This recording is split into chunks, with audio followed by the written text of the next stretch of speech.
Buenas tardes, estimados alumnos. Espero que hayan tenido una buena semana, con mucha salud para cada uno de ustedes y sus familias. Vamos a continuar, semana 5 del curso de psicología. Vamos a tratar el día de hoy tres aspectos dentro de los procesos cognitivos: el pensamiento, el lenguaje y la inteligencia.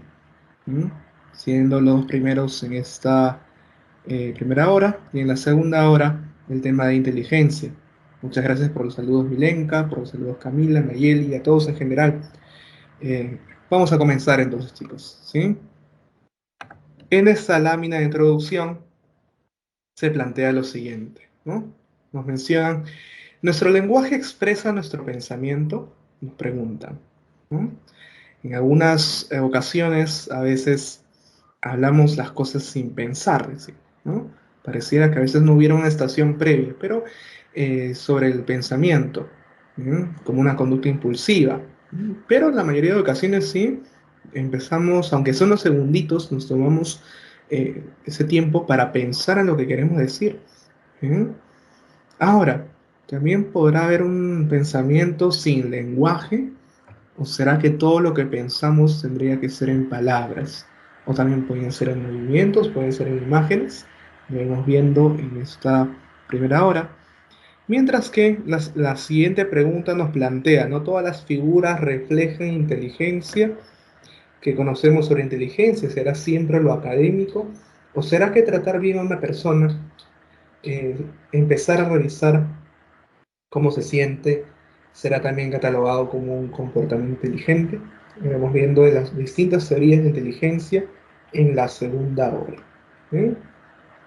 El índice del día de hoy, como les comentaba: pensamiento y lenguaje e inteligencia. Empecemos entonces con pensamiento. ¿Sí? Cuando hablamos del pensamiento, estamos mencionando a todas las ideas, ¿no?, que están en nuestra mente. Bien, pero esas ideas vienen en nuestro mismo idioma. A menos de que tú tengas algún tipo de, ya de experticia en un segundo idioma, generalmente todas esas ideas vienen comunicadas a nuestra forma de conocer, ¿no? No solamente nuestro idioma, sino también nuestras formas de hablar, ¿no? Se van vinculando a lo que hay en el pensamiento. Ahora, el propósito de por qué esas ideas están ahí, ¿bien?, van a ser dos, muy puntuales. ¿Bien? La primera, que es la formación de una idea, es decir, no solamente nos quedamos con lo que conocemos del mundo, sino también quedamos a partir de eso generando algunas soluciones para problemas que vamos a enfrentar en la vida. Pero primordial a ello, ¿bien?, el pensamiento nos sirve para representar al mundo. ¿Bien? Ya no es necesario, por ejemplo, que uno esté siempre viendo el estímulo para tener el estímulo en la mente. Por ejemplo, puede ser que una vez yo vi una manzana, ¿no?, esas manzanas rojas, esas bien frescas, ¿no?, y en mi mente recuerdo esa manzana. Hasta aquí estoy aplicando memoria. Pero de repente, no solamente en mi mente está visualizada esa imagen de la manzana, sino también cómo yo me estoy comiendo esa manzana. Qué rico sería saborearla, ¿no? O de repente la estoy partiendo en la mitad, ¿sí?, o en rodajas. Es decir, en mi mente, con esa imagen que he guardado, que he almacenado, yo puedo ir cambiando distintas situaciones y todas pueden representar un hecho que se puede dar en la realidad. ¿Sí? Entonces, me ayudan a cargar el mundo. Ya no necesito ir viendo todos los estímulos constantemente, sino que ahora los tengo en mi cabecita, ¿no?, en mi mente, y lo puedo utilizar a conveniencia mía. ¿Bien? Mientras que, como les mencionaba, la otra función ya es elaborativa, es de formación de nuevas palabras, formación de conceptos y de formación de ideas o alternativas de solución para distintos problemas que vamos a tener en la vida diaria. ¿Bien? Entonces empecemos con la función representacional o función simbólica del pensamiento. Como les comentaba, el pensamiento ya viene a reemplazar la realidad. ¿Bien? decir, los objetos, ahora los reemplazamos por imágenes, signos y símbolos. ¿Bien? Ahora, cuando nosotros representamos algo en nuestra mente, ¿bien? Se forman dos componentes propios del signo lingüístico. ¿Bien? Un componente manifiesto, un componente que los demás pueden saber, pueden notar, que es el significante, que puede ser, por ejemplo, para efectos de lenguaje a través del sonido, decir árbol o escribir árbol. ¿Bien? Pero dentro de esa mención, de esa escritura, hay una idea interna equivalente al significado, ¿bien? Que representa lo que estamos mencionando, ¿no? Una idea de árbol. De repente algunos tenemos un árbol frente a la casa o frente a nosotros un parque y hay distintos tipos de árboles, pero tenemos una idea de árboles en nuestras cabezas, ¿no? En nuestras mentes. ¿Bien? De manera equivalente en psicología, vamos a ver que las distintas conductas o estímulos externos, explícitos o manifiestos, tienen para nosotros un significado propio, ¿no? Por ejemplo, para esta niña, sacarse un A, ¿no? Están aún siendo calificadas con las notas por letras, ¿no? Es lo mejor para ella. Se siente muy bien sacando esa nota. Quizás para alguien que no sepa esta calificación, será una letra cualquiera, ¿no? Pero para esta niña, esta que es algo explícito, algo evidente, equivalente al significante, ¿bien? Tendrá un aspecto ideal, un aspecto subjetivo, ¿bien? Un aspecto mental en la niña, equivalente al significado. ¿Bien? Entonces, el propósito es ir viendo cómo cambian o cómo podemos ir manejando estos significados en nuestra mente, ¿no? Desde que somos niños empezamos a conocer al mundo y poco a poco empezamos a abstraer algo del mundo, ¿no? Empezamos a dominar nuestros pensamientos. Al principio es muy básicos y ahora que estamos ya grandecitos muy complejos, pero todo eso tuvo un tiempo, ¿no? Aún así puede ser difícil de identificar, ¿no? Uno no podría decir, pues el bebé está pensando, sería una buena pregunta. ¿Un bebé recién nacido o solamente está reaccionando ante los estímulos? ¿Y a partir de cuándo entonces puedo decir que está pensando? ¿Y cómo puedo notar eso si es algo interno, si es algo subjetivo? Entonces tiene que haber algunas conductas o actividades que a mí me dejen evidencia de que ese infante, ¿sí?, ya está teniendo un contenido en la mente. Y estas son las actividades, ¿sí?, que nos dejan esa evidencia, ¿sí? En esta clasificación de Piaget, estas menciones de Piaget, cuando estudiaba el tema de inteligencia en general, y en este caso de los pensamientos, ¿sí?, halló que a través de los años hay distintas actividades que nos permiten ver que el infante o el niño tiene un contenido mental y que lo está dominando mucho más a través del tiempo. ¿Bien? Por ejemplo, vamos con la primera actividad. ¿Bien? La imitación diferida. Imitar refiere a replicar una conducta, eso sí sabemos todos, ¿cierto? Ahora, diferido. Diferido significa que no es en vivo, no es ahorita, no se está dando en esos momentos, sino que se ha dado un tiempo después de la conducta original. Y eso es importante saberlo porque si fuera una imitación inmediata, yo podría decir, el bebé ha visto una acción y con verlo está moviendo sus manitos para imitar la acción. Ahí parece más que todo una acción-reacción, ¿no? Pero en cambio, como la imagen, este infante ve una acción en su papá, ¿sí?, y pasa un tiempo, y cuando tiene un objeto similar en la mano intenta replicarlo, ¿sí?, la forma como agarrarlo, la forma como utilizarlo. Obviamente no es que no sepa utilizar, solamente está haciendo el ademán, el mismo movimiento de utilizarlo.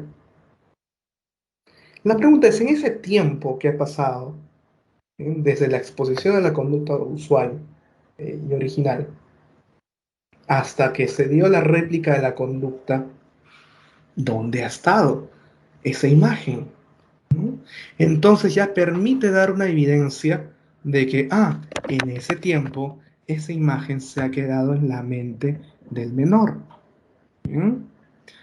Y que luego ha podido utilizarlo para replicar la conducta. ¿Mm? Son los inicios del pensamiento. ¿Mm? Y es por eso que la imitación diferida viene en promedio, ¿mm?, desde el año a los 2 años. Empieza a mejorarse esa actividad. ¿Mm? Son los inicios de un contenido mental. ¿Mm? O al menos un inicio en evidencia de ello, ¿no?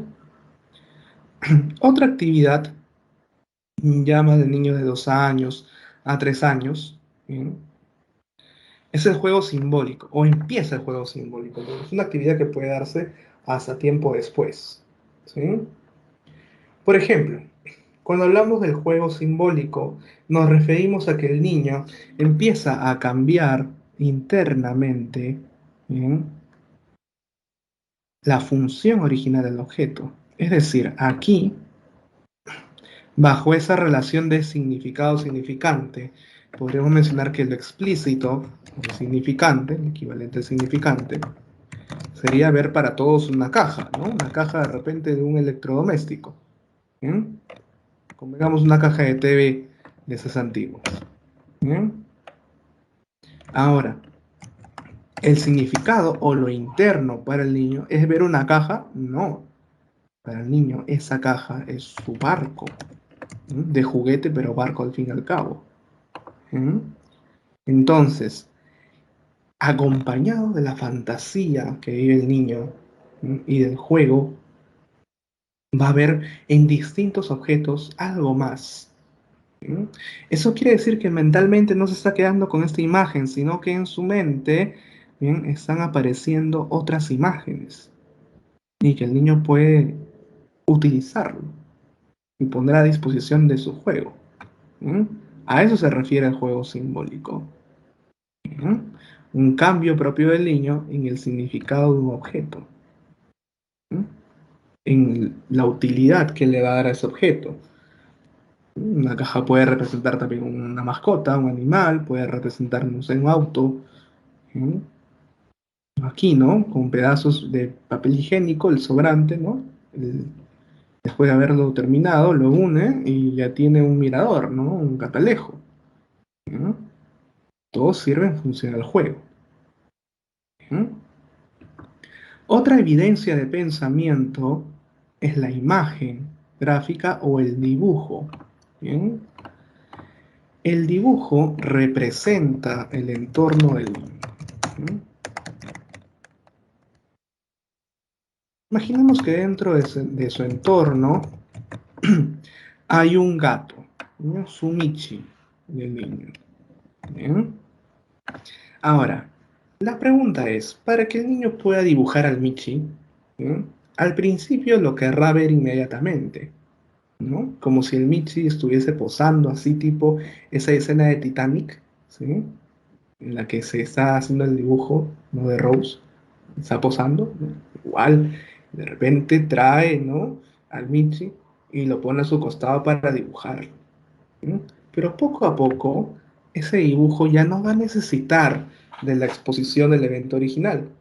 El gato, el Michi estará paseando por aquí, por allá, pero ya el niño tiene la idea del gato, ¿sí?, en su mente, ¿sí?, y el dibujo es una manera de expulsar esa idea, de representarla, ¿sí?, en un soporte gráfico, ¿no? Por ejemplo, cuando nos coloca Milenko Michi, ¿sí? Puede ser en una hoja, puede ser también en las paredes que suelen utilizar a veces los niños, ¿no?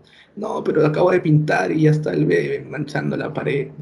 Pero bueno, es su forma de representarlo. ¿Bien? Esa representación también va a ser desde un garabato al inicio, lo más básico, hasta figuras más complejas, ¿no? Puede ser dos bolitas, ¿no? Le ponen una bolita para la cabecita del gato, otra bola para el cuerpo, las orejitas como triángulos, y luego ya empezará a dibujar los bigotitos. Cada vez va a ser más representativo, más exacto. ¿Bien? Y ya no necesita que, en este caso, el estímulo original esté cerca a él, ¿no? Pero ya tiene la idea en su mente. Entonces también es una evidencia de contenido mental. ¿No? Otra actividad de evidencia de contenido mental es la imagen mental, o a qué refiere esto es la capacidad ¿bien? De poder dominar, capacidad de dominar o manipular, ¿bien? El contenido mental. ¿Mm? ¿Cómo así? Por ejemplo, nosotros cuando vemos un estímulo, vamos otra vez con los gatos, con los michis, ¿mm? No solamente tenemos en nuestra cabeza la imagen que estamos viendo, sino que podemos generar distintas situaciones, ¿bien? Con el michi. ¿Mm? Así como les mencioné el caso de la fruta, ¿no? Yo veo una fruta, una manzana, y no tengo solamente esa situación. Yo puedo generar un montón de situaciones en mi mente. Y cada vez, o sea, cuando vamos creciendo, incluso nos vamos volviendo más grandes, ¿no? Tenemos un mejor dominio de eso. Es decir, aquí viene un impacto de la imaginación, inclusive. ¿Mm? Por ejemplo, esto nos sirve bastante en los juegos, en las predicciones. De repente alguno de ustedes vio esa serie, Gambito de Dama, ¿no? Esta chica ajedrecista, ¿no? A veces veía, ¿no? En su cuarto, en su habitación, ¿no? Las figuras de las piezas, ¿no? Y cómo se movían diferentes jugadas, ¿sí? Igual, cuando uno está frente a un tablero de ajedrez y te dicen, oye, no, si tocas una pieza, ya es pieza movida, pieza tocada, pieza movida, dicen, ¿no? Entonces, ¿qué haces? No puedes tocar la pieza, pero tienes que imaginarte posibles jugadas, ¿no? Entonces, tienes un estímulo visual, ¿sí? Pero tú necesitas manipularlo en tu mente, dominarlo, ¿sí? Transformarlo, ¿bien? Entonces, no solamente es una evidencia de un contenido mental, sino que también es una evidencia de que estás haciendo más compleja tu nivel de pensamiento. ¿Bien? Ya no solamente son figuras, sino es toda una estrategia, por ejemplo. ¿Bien? Y finalmente, ¿sí? El lenguaje es otra evidencia del contenido mental porque podemos expresar lo que estamos pensando en ese momento, expresar una idea, expresar una opinión, una creencia, ¿bien? Algo que hemos razonado. ¿Mm? Entonces el lenguaje también se convierte en parte del contenido mental ya expulsado. ¿Mm? Bien, son algunas actividades de representación en cuanto al pensamiento.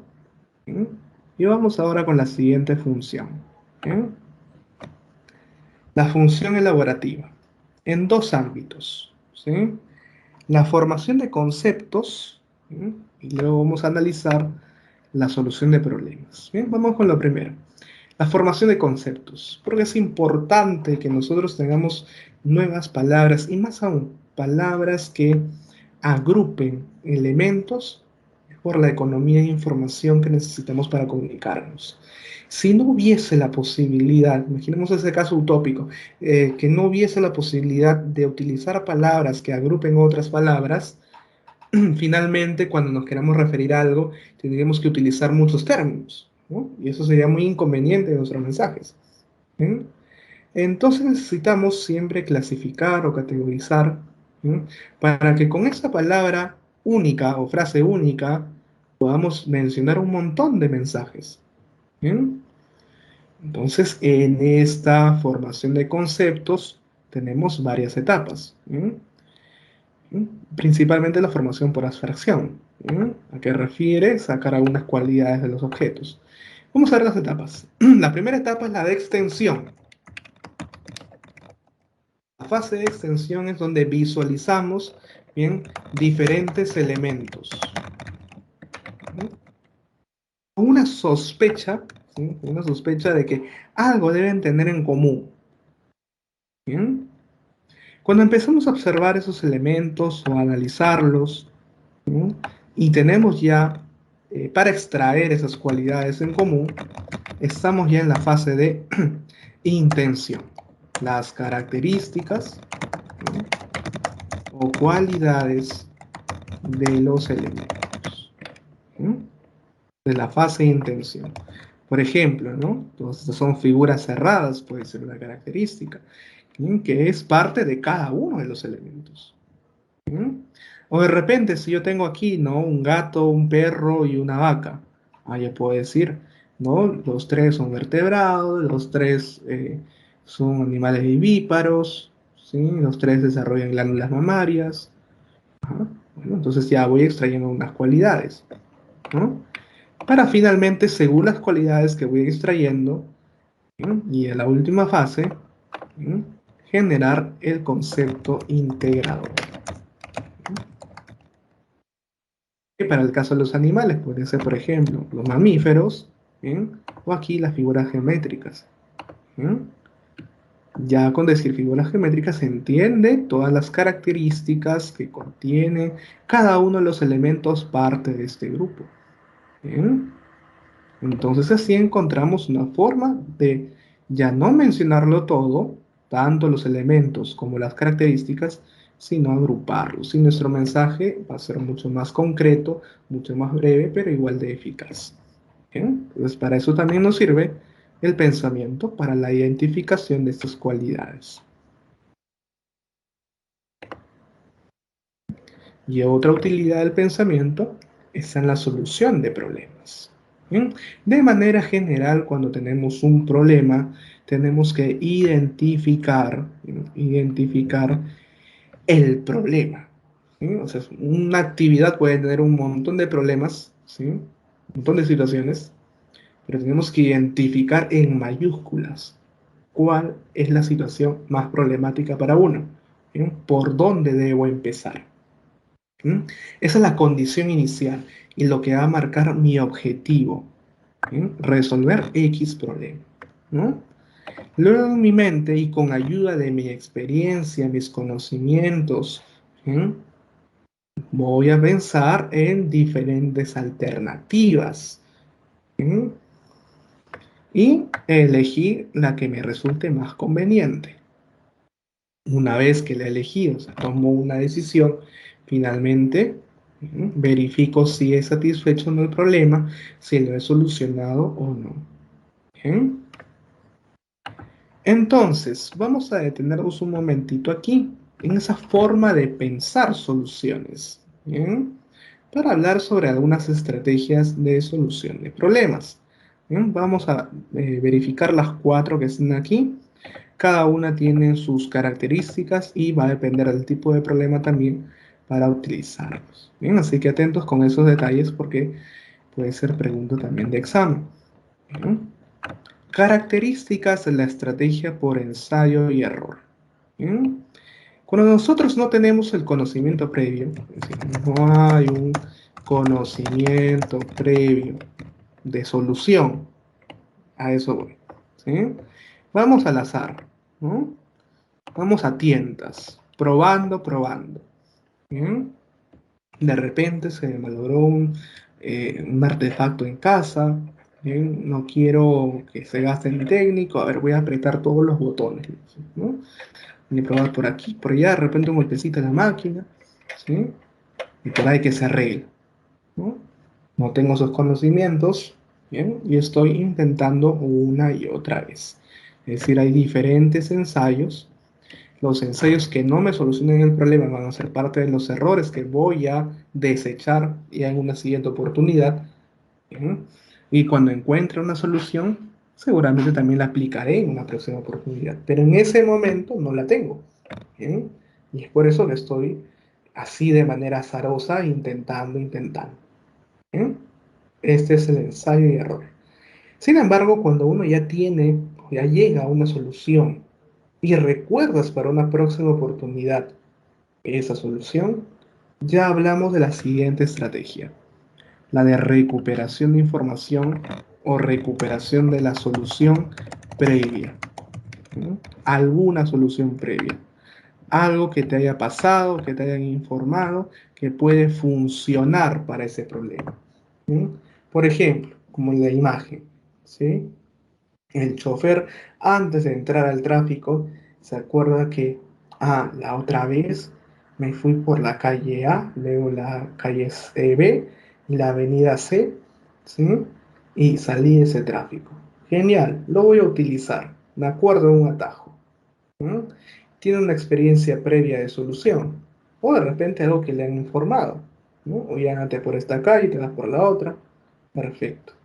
Esto no garantiza que en esta ocasión solucione el problema. Puede ser que en la avenida B también haya tráfico, ¿no?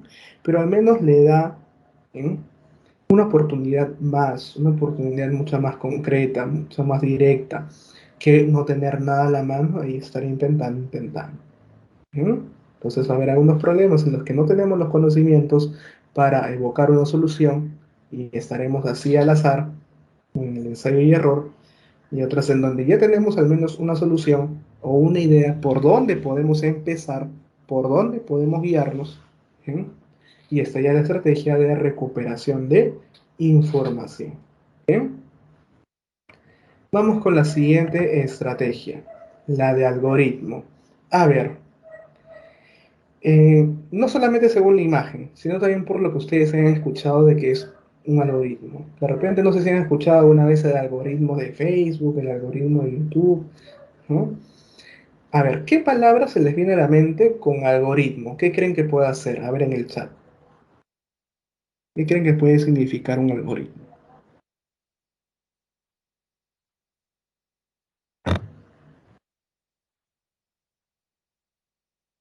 A ver, un algoritmo de la división ya es un ejemplo. ¿Y qué significará un algoritmo entonces? Si hay un algoritmo de la división, ¿con qué palabras se podría enlazar? La palabra algoritmo, y bueno, gracias Marco. Ujú.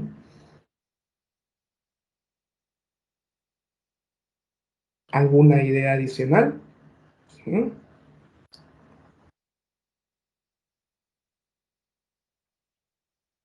Bien, ya nos dice una técnica matemática. Ya, genial.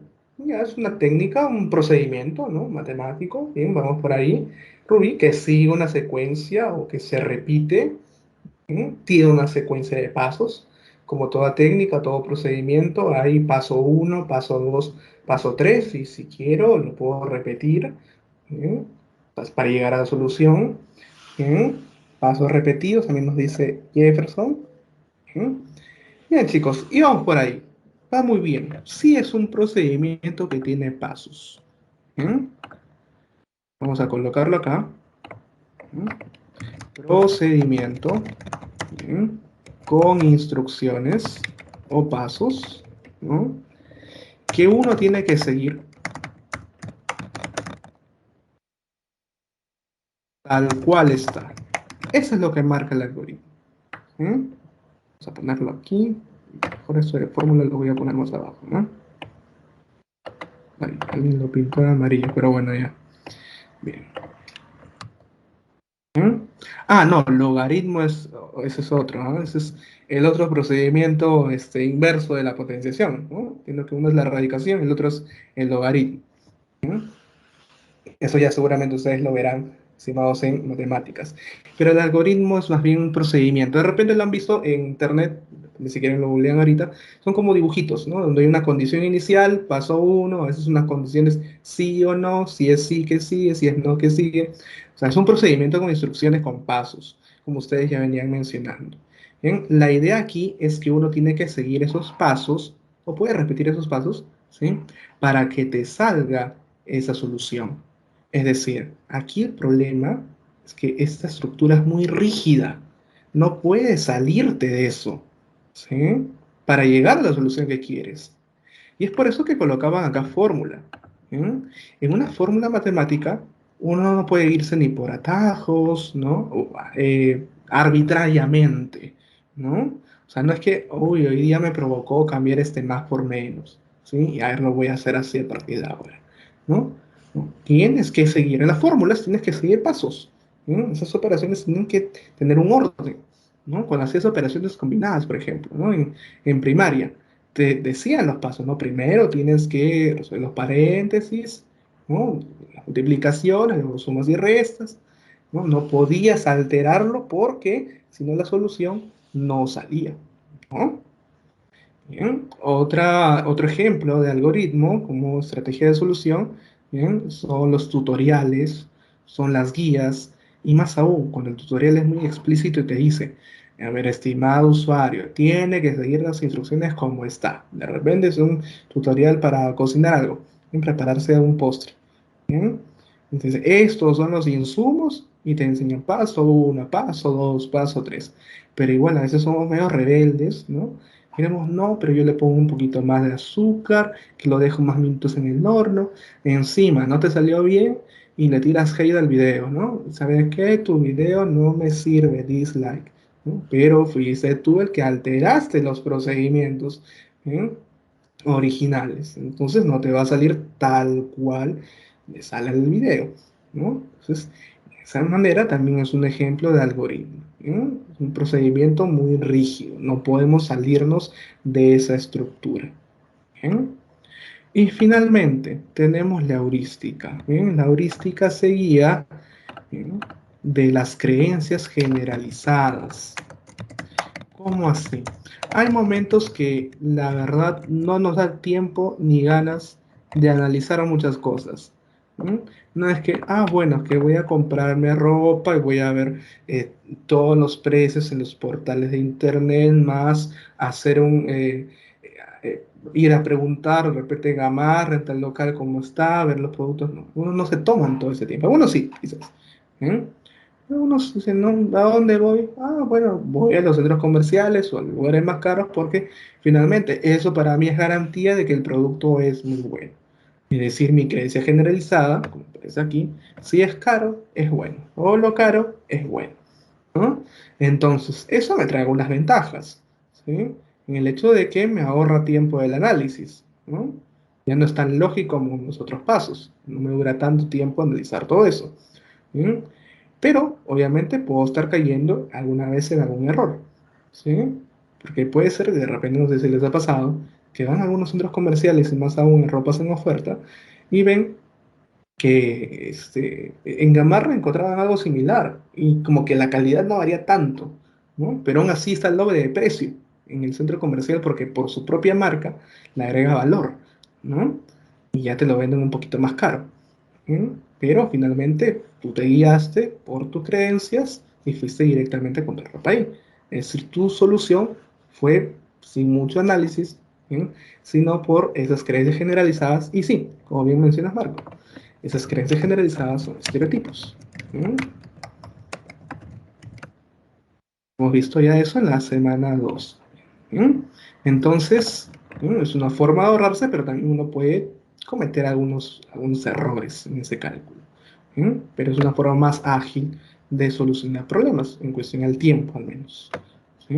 A eso se refiere la heurística. ¿Bien? Ahora, como hemos visto, ¿no? Hay estereotipos buenos, estereotipos malos, ya eso va a depender del contexto, ¿sí?, y de la intención que coloque cada uno. ¿Sí? Bien, chicos. Y para finalizar, a lo que refiere al pensamiento, vamos a hablar de un tipo de pensamiento particular, ¿sí?, denominado el pensamiento creativo, o en términos simples, la creatividad. ¿Sí? En ese sentido, tenemos que mencionar su distancia, que va a marcar con el pensamiento lógico, el pensamiento tradicional, en el cual hacemos los pasos de analizar los datos, revisar alternativas, empezar a predecir si con alguna alternativa puede llegarse a la solución, ¿no? Todo parece un poquito más lento, ¿sí? Y hay momentos en donde hay que abrir un poco la mente, ¿sí?, tratar de no ser tan tradicionales o no guiarse de lo más común, ¿sí?, sino que generar ciertas novedades o innovaciones, ¿no? Como por ejemplo en algunas carreras, ¿no? Carreras vinculadas al marketing o a las ventas, necesitan de alguna u otra manera, ¿no?, de estarse renovando. ¿Sí? Y no solamente con un impacto de novedad, sino también con un impacto de que sea productivo, sea valioso, que sea útil para los demás, ¿no? Si no, el producto no va a ser tan impactante, ¿no? No va a ser muy difundido ese mensaje, ¿sí?, esa nueva forma de pensar. ¿Sí? Ahora, en psicología ocurre un efecto similar, ¿sí?, al de otras disciplinas, en el que hay ciertos estudios, ciertas investigaciones que generan clasificaciones, pero años después son actualizadas o renovadas por otros autores ya con otros fines.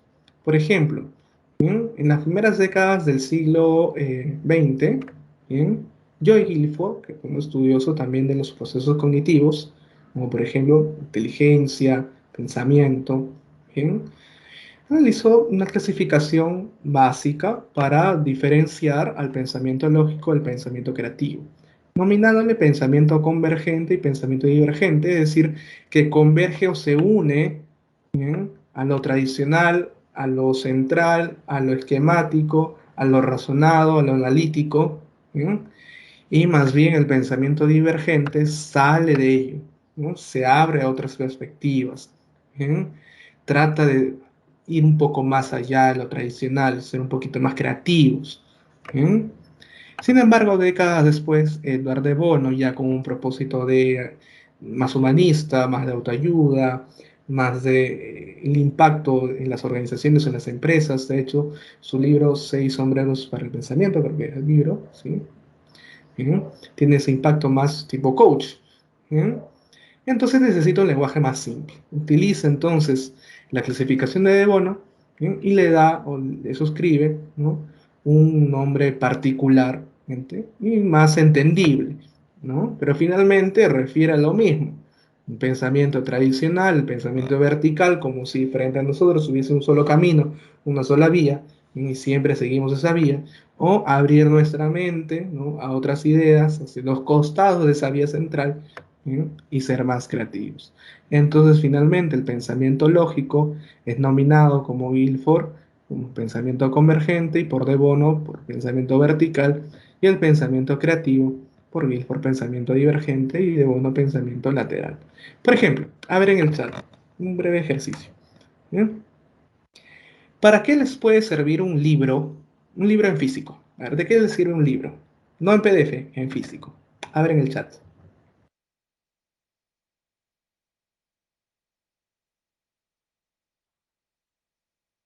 ¿Mm?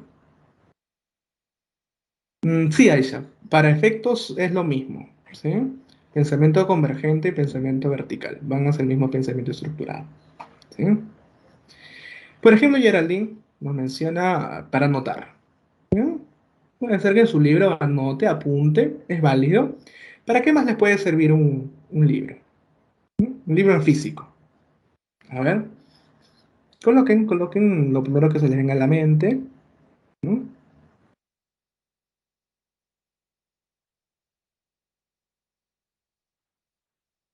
Creo pensar que si se están demorando unos segundos es porque lo primero que se viene a la mente generalmente es leer, ¿no? Es la respuesta más usual. Y están pensando en una alternativa. Por ejemplo, Marco nos dice, ¿no? Para llenar un estante es una alternativa. Ahí se nos dice en un libro físico, hace que el daño en tu vista no sea mayor. ¿Sí? No te canse de leerlo, es una utilidad. ¿Sí? Los prefiere por encima de los PDFs. Sara nos dice para leer y aprender. ¿Sí? ¿Para qué más podría llenar perdón, para qué podría utilizar un libro? A ver, unos segunditos más. ¿Mm? Abran un poquito, ¿no?, en su mente, imagínense, ¿para qué puede servir un libro en físico? ¿Mm? Sea delgadito, sea gordito, pero finalmente un libro. Para apoyar algo, nos dice Geraldine. ¿Sí? Puede ser para investigar, lo puedes llevar en todos lados, perfecto. ¿Mm? Entonces, vemos algunas respuestas, y hasta aquí muchas gracias a todos en realidad, ¿mm?, que tienden a lo más usual, ¿no? O sea, no tienen libro, a libros, palabras, conocimientos, a aprender algo, leer, ¿no?, o algo académico, anotar. ¿Bien? Esto sería más catalogado si el ejercicio fuera denunciado, ¿no? Para que sea un libro, sería más catalogado como parte del pensamiento lógico, ¿bien? Según Guilford, como pensamiento convergente, ¿bien?, porque la idea central es la lectura, el aprendizaje, y todas esas otras ideas van a esa idea central, ¿bien? O pensamiento vertical, como lo plantearía de Bono. Pero en esta respuesta de para apoyar algo, o de repente otras que pueden ser ya menos respetuosas, por decirlo así, que es, no sé, profesor, para nivelar mi mueble, ¿no?, de mi sofá, ¿sabes?, como que medio flojo, hay una pata, lo nivelo, ¿sí? O para poner, no sé, pongo varios libros en cadena, o sea, como una escalera, y pongo mi celular para ver un video también, ¿no? Son opciones menos respetuosas, pero finalmente para la pregunta es válido, ¿sí? Es válido. Para eso también puedes utilizar un libro, como almohada también. Bueno, un poquito dura la almohada, pero es válido también, ¿sí? Entonces, eso sería más relacionado aquí al pensamiento creativo, al pensamiento divergente que se abre a lo tradicional, al pensamiento lateral que se abre a lo tradicional. Bien, entonces, sugerencia, apréndanse la categoría de Bono, que vienen unas palabritas menos complicadas. Bien, vertical para lógico, lateral para creativo. Bien, bien chicos, continuamos. Y vamos ahora con el lenguaje. Bien. El lenguaje tiene un campo propio, la lingüística, y para lo que es la psicología, en su subdisciplina denominada la psicolingüística, lo que quizás importa más, dentro de todos los temas importantes del lenguaje, ¿bien? Es la forma como se adquiere, o sea, qué requisitos tiene que haber para un desarrollo normal del lenguaje, un desarrollo adecuado, ¿bien? Y luego vamos a ver esto, que es el desarrollo en etapas, en el tiempo. Bien, entonces vamos a revisar esos dos aspectos. En cuanto a la adquisición del lenguaje, son dos variables o dos grupos de variables fundamentales. Las variables internas y las variables externas. En las variables internas, todo lo que corresponda a nuestro cuerpo, ¿bien? Que tiene que estar ok, tiene que estar en buenas condiciones para que podamos adquirir lenguaje. ¿Bien? Mientras que el otro grupo son variables de aprendizaje, es decir, de roce social, con el apoyo de otras personas, una variable externa. ¿Bien? También podemos adquirir lenguaje. Vamos con el primero, ¿bien? Las variables de maduración o variables internas. ¿Bien? Lo primero es que las áreas en donde, ¿bien?, se procesa el lenguaje tienen que estar ok, las áreas del cerebro, ¿bien?, específicamente de la corteza. Y esto ya lo hemos visto en la semana 1, si ya ha pasado más de un mes, así que hay que hacer un repaso respectivo de las áreas del lenguaje. A ver en el chat, ¿cuál es la función de Broca? Mientras voy escribiendo las otras, ¿no? Pero primero la función de Broca. A ver, Aisha nos dice hablar, Geraldine lenguaje hablado, Marco articulación del habla, perfecto, bien. Articulación o producción del lenguaje, ¿bien? Articulación del lenguaje oral, ¿bien? O hablar, perfecto, excelente. Bien, gracias Camila, también gracias Gino. Vamos ahora con Deyering. ¿Bien? O de Yerin, no se preocupen, el examen es físico. ¿Mm? ¿Cuál es la función? Poder leer, nos dice Geraldine, leer. ¿Mm? A ver, ese es el verbo resumen. ¿Cuál podría ser, en este caso, ese es el término más técnico? ¿Sí? Así como hemos dicho, articulación del lenguaje. ¿Cómo podríamos decir de Yerin? Interpretar, Sara, o comprender, que también es válido, comprender el lenguaje escrito. ¿Bien? Pero ojo, ojito aquí. ¿Sí? No solamente podemos leer con nuestra vista. ¿Bien? Ocurre el caso, como creo que les vino, no sé si ustedes en su grupo de admisión, ¿bien?, les vino una pregunta, ¿bien?, en cuanto de Jerry, que fue una pregunta media trampita, ¿sí? Porque si bien es leer, pero tendemos a todos leer visualmente, ¿qué ocurre con las personas invidentes? ¿Cómo leen las personas invidentes? ¿No? Con el tacto, ¿no? Con el sistema braille, por ejemplo, ¿no? Y eso también es una capacidad de lectura, ¿sí? Entonces también se activa de Yeri. ¿Sí? Aquí no estamos viendo la fórmula, la forma original del estímulo. Nosotros, para leer, se activa el occipital para generar la imagen y de Yeri para comprender lo que estamos o lo que hemos visualizado, ¿no? O sea, el lenguaje escrito. ¿Sí? Técnicamente de Yeri, ¿sí?, es la comprensión entonces. ¿Sí? Pero ojo con estos casos, en el caso de las personas invidentes, que ya se activa el parietal tanto para la lectura táctil, ¿sí?, y así también el área de Jering en el parietal también para la comprensión de lo que están sintiendo. Bien. Finalmente, entonces de hearing es la comprensión. Este verbo der está bien, pero es auxiliar. ¿Ya? Wernicke. ¿Qué trata Wernicke o Wernicke, como dicen chicos? ¿De qué trata? ¿Qué hace? Sí, o sea, a lo que me refería, estimada Aisha, es que de Yering la función es la comprensión. No estamos hablando de cómo le vino el estímulo, el origen, ¿no? La función de comprender es de Yering. Solo que para la mayoría de nosotros viene por la parte visual. Entonces, aparte de eso, se activa el lóbulo occipital para la formación de imagen, ¿no? Eso es un adicional. ¿Sí? Nos dice Marco, comprensión del lenguaje oral, ¿sí? Escuchar el lenguaje hablado, entender el lenguaje hablado, ¿sí? Genial. Entonces va la misma línea de Yeri, pero con el lenguaje oral. ¿Sí? Perfecto. Y para comprender tenemos que escuchar primero, pero no es que la función exclusiva sea escuchar. Entonces es una función del lóbulo temporal, propiamente dicho. ¿Sí? La función de ver es comprender lo que hemos escuchado. Por eso son verbos auxiliares, nada más. ¿Bien? Y Exner es un área visoperceptora. ¿Bien? Ojo, mano, movimientos precisos. ¿Y para qué nos servirían los movimientos precisos en el lenguaje? ¿Bien? ¿Para qué creen que nos pueden servir? A nivel del lenguaje, tener movimientos específicos o precisos, ¿bien? Muy buenos para escribir. Muy bien, Marco, muy bien, Geraldine, muy bien, Sara. Excelente para la escritura. ¿Mm? Entonces tenemos actividades de producción, como Broca y Exner, producción oral, producción escrita, y actividades de comprensión, de Yering, comprensión escrita, de comprensión oral. ¿Bien? Entonces, en síntesis, estas áreas tienen que estar ok, muy bien, desarrollarse bien, para que no haya ninguna interferencia aquí. ¿Bien? O al menos una interferencia orgánica, una interferencia ya propia del cuerpo. ¿Bien?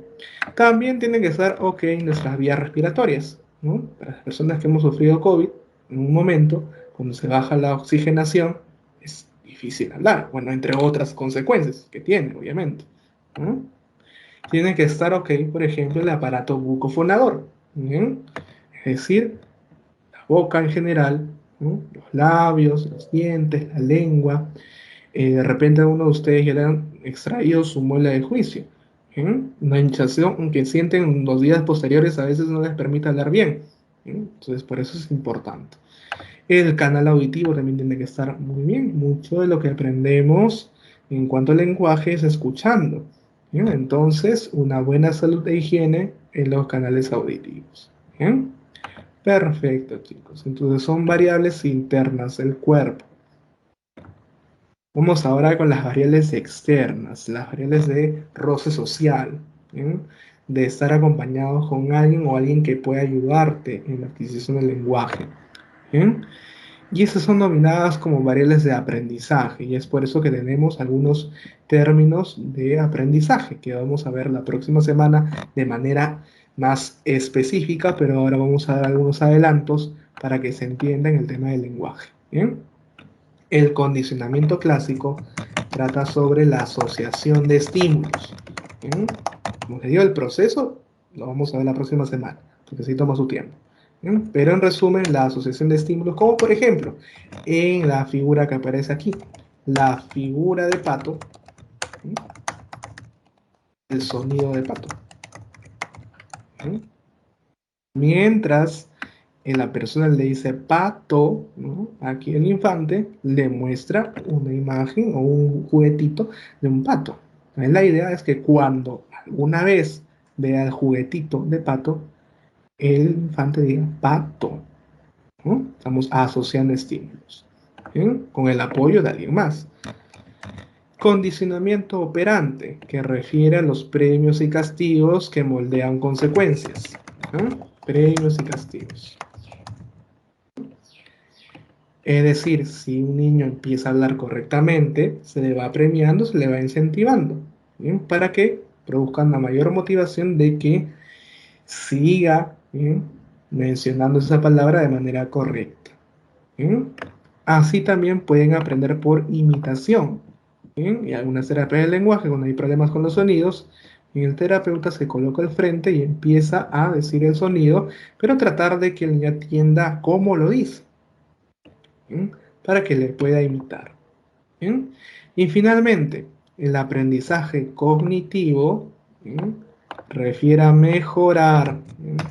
Mejorar, ¿bien? La comprensión de lectura. ¿Bien? Para mejorar la comprensión de lectura necesitamos aprender más palabras, ¿cierto? Para que tú puedas entender, por ejemplo, tus textos de habilidad verbal, tienes que conocer algunas palabras más técnicas o unas palabras de origen o de orden filosófico o muy subjetivas, ¿bien? Y mientras leas, mientras tengas ahí un mayor conjunto de palabras a tu disposición, puede serte un poquito más fácil, ¿bien? Entonces la lectura incentiva bastante al niño. Pero aquí me dirás, profesor, ¿no? Pero aquí veo personas que ayudan al niño. Aquí, ¿quién le ayuda? Le ayuda el que escribe el libro, ¿no? Va dejando algunos mensajes y el niño va interpretando esos mensajes. Entonces también es una variable de aprendizaje. ¿Bien? Bien, chicos. Y finalmente, en torno al lenguaje, tenemos que ver ya el desarrollo en etapas, en momentos, en tiempos. ¿Bien? A lo largo de nuestra infancia y niñez se manifiestan dos etapas, la etapa prelingüística y la etapa lingüística. ¿Mm? En torno a la etapa prelingüística es todo lo que acontezca antes de la aparición de la primera palabra con significado. ¿Mm? Que a veces tiende a ser, ¿no? Mamá o papá. ¿No?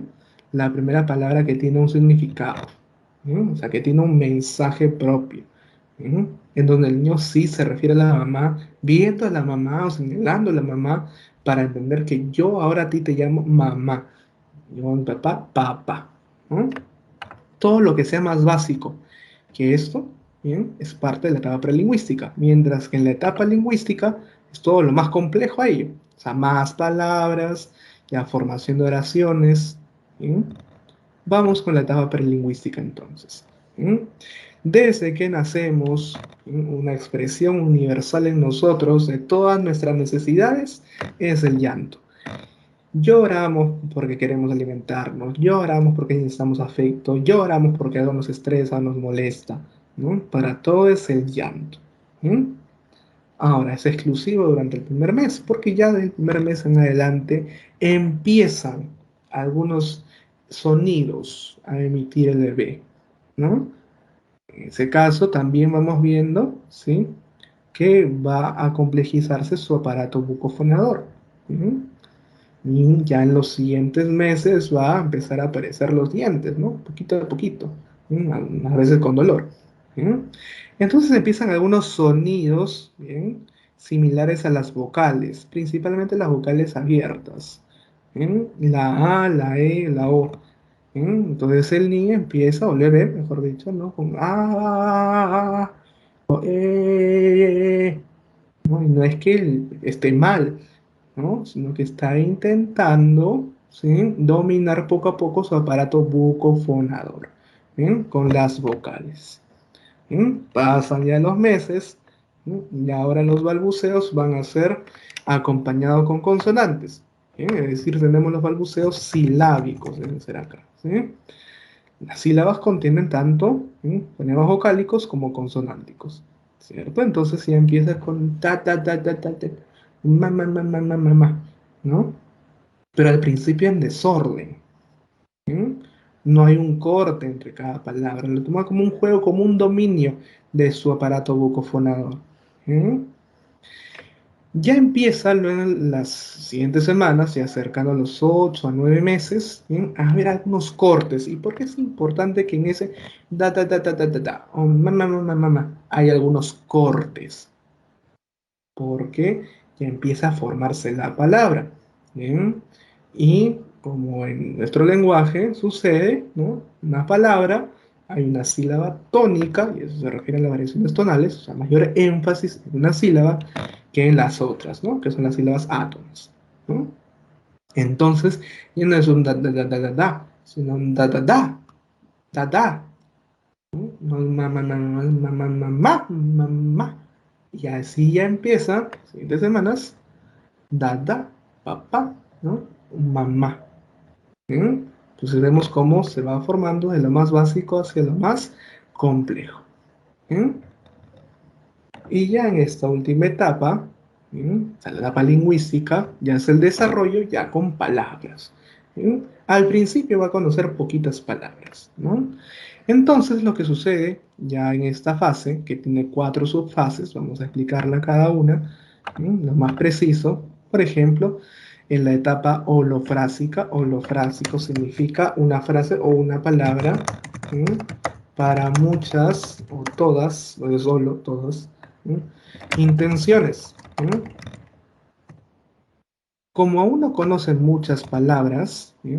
Va a intentar de alguna u otra manera de comunicar varios mensajes utilizando poquito, ¿no?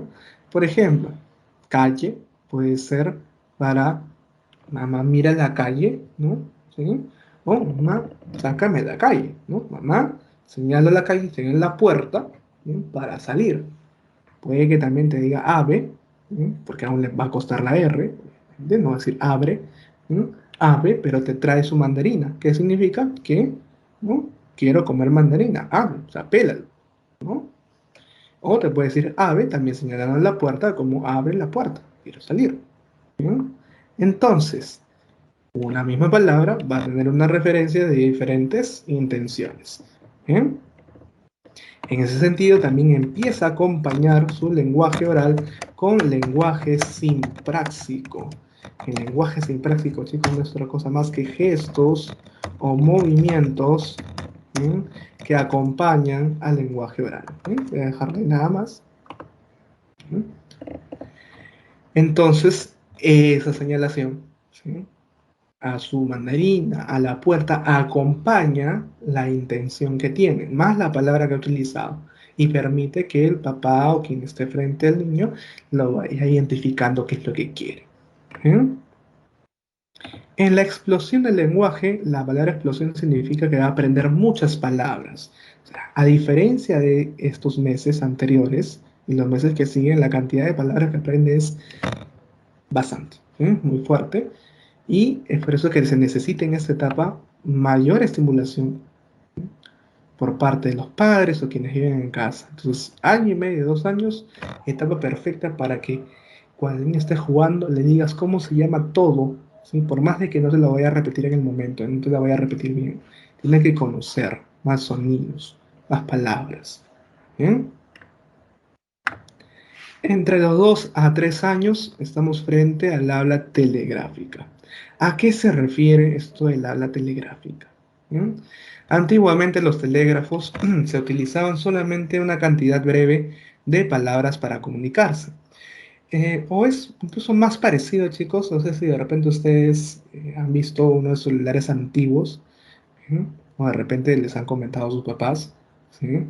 Que a diferencia de ahora que cuando tú pagas ya un servicio, ¿no? De un plan telefónico y te vienen pues llamadas ilimitadas, o tú en el WhatsApp no tienes reparos para mandarte un audio de media hora o mandarte todo un texto larguísimo, ¿sí?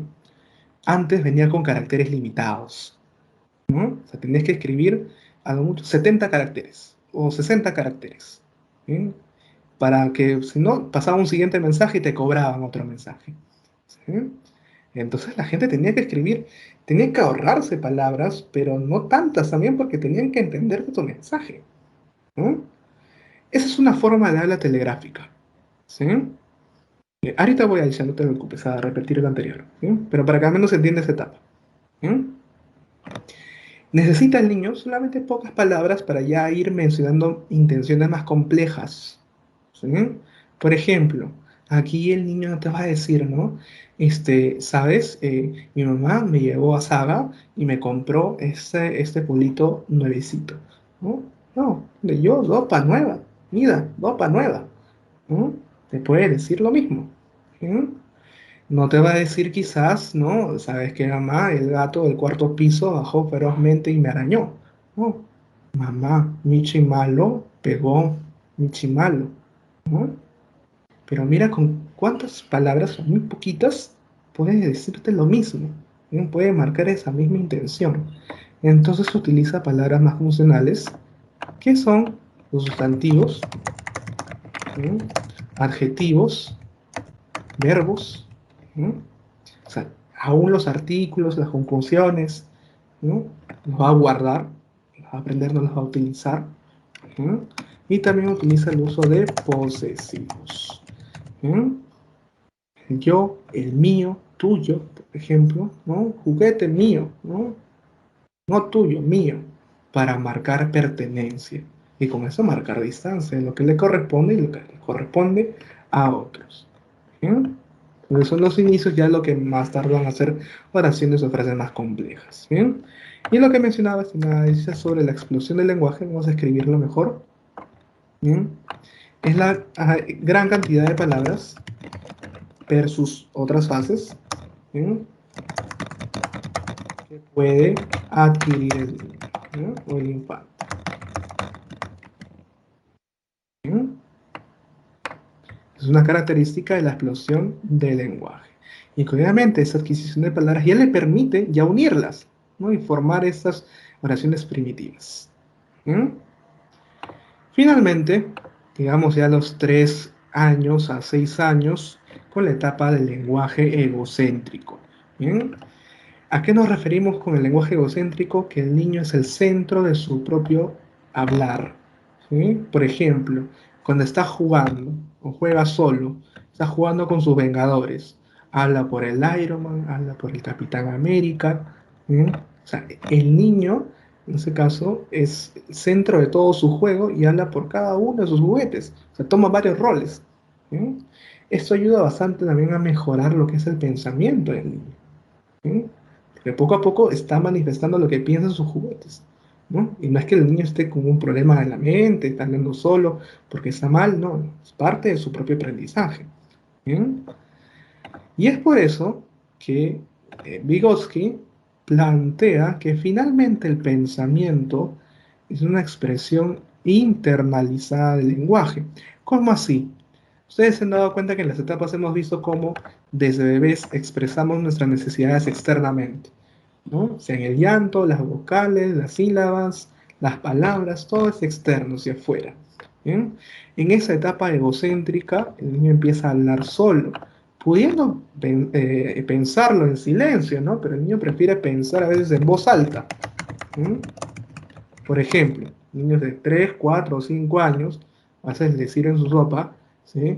Y no me digan en que, no, mi mamá, si yo le digo que la sopa está fea, se va a amargar o se va a poner triste. Tú ahorita, si de repente mamá te prepara algo, como que tomas tus precauciones, ¿no? Sí, está rico, incluso mientes. Ajá. Pero no, el niño de esa edad dice, no, mamá, sopa fea. ¿No? Encima lo intenta tirar, ¿no?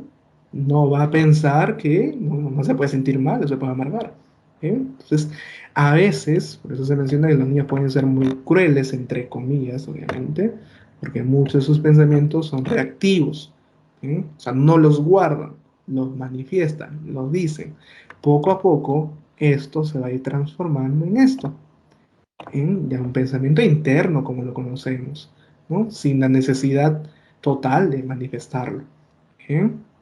Es por eso que se menciona que finalmente el pensamiento no es más que el lenguaje internalizado, o sea, hablar con uno mismo. ¿Bien? Y que eso nos sirve para diferentes procesos cognitivos o mediaciones cognitivas, que es otra palabra también utilizada.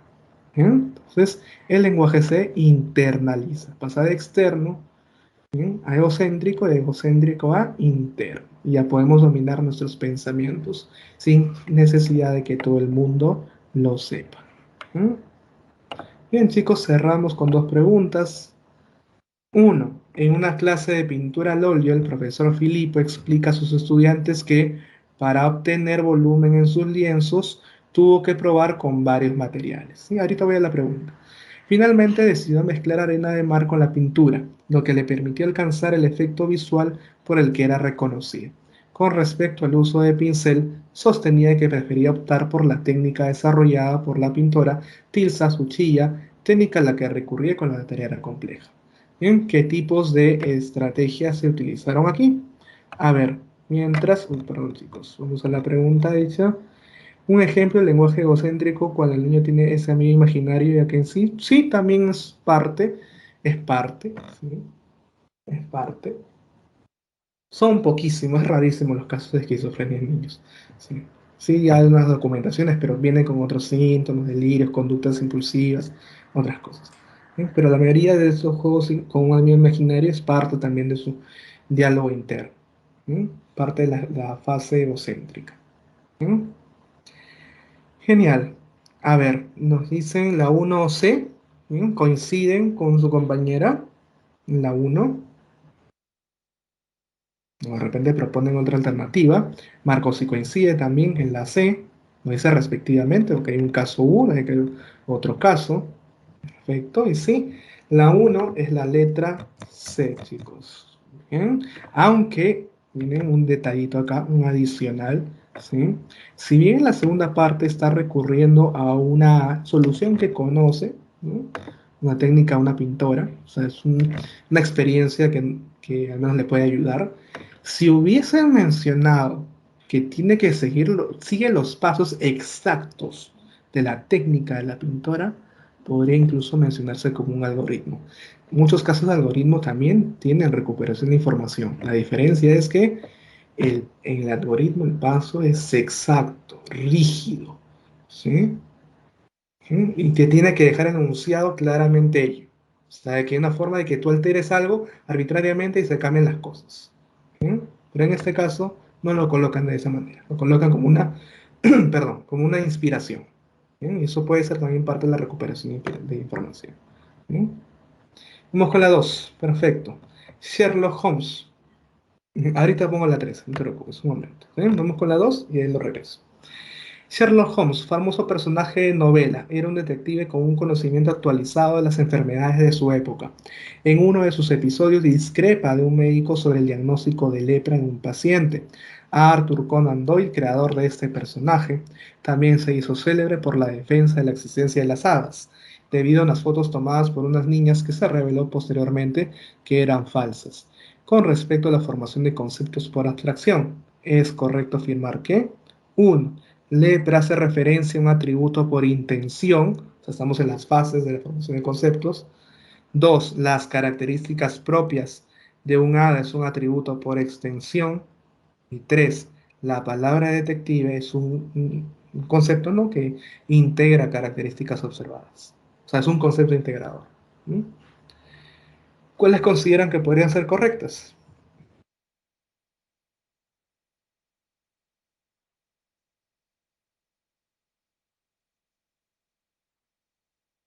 A ver, alternativas.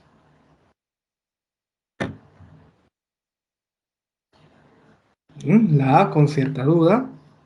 Regresamos entonces. Vamos a la teoría rápidamente. ¿Mm? Y no olvidemos que la fase de extensión es cuando mencionan los diferentes elementos. ¿Mm? La fase de intención son las características, o sea, diferentes elementos de un grupo. ¿Sí? Las características que tienen esos elementos en la fase de intención. Y finalmente el nombre de la categoría, ¿sí? Es el concepto integrador. ¿Sí? En ese sentido podemos ver que la lepra, ¿sí? Es parte de qué categoría? De las enfermedades de la época, ¿no? Entonces, sería un atributo más bien por extensión, ¿bien? Y también podría ser un concepto integrador de diferentes tipos de lepra, ¿no? Entonces es falso. ¿Sí? Características propias es extensión, no, esto es intención, también es falso. Van al revés la unidad 2, se falsean ambas. ¿Sí? Y la 3, la palabra detective, que nos menciona todas las características que vemos en Sherlock Holmes, por ejemplo, de ser muy minucioso con las enfermedades, ¿no? Y muy crítico, discrepante, ¿no? Es un concepto integrador, ¿sí? Es válido como concepto integrador. ¿Sí? Entonces la 2 es la A. ¿Sí?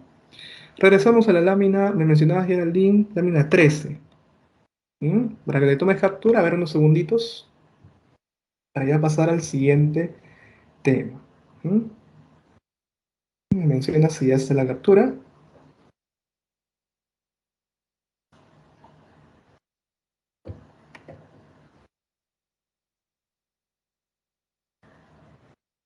Listo. Continuamos entonces. Vamos ahora con inteligencia. ¿Bien? También lo más puntual que se pueda. ¿Bien? Se menciona que la inteligencia es un constructo o elaboración hipotética. ¿A qué se refiere en psicología cuando se habla de constructos? Son variables que no se pueden medir inmediatamente. ¿No?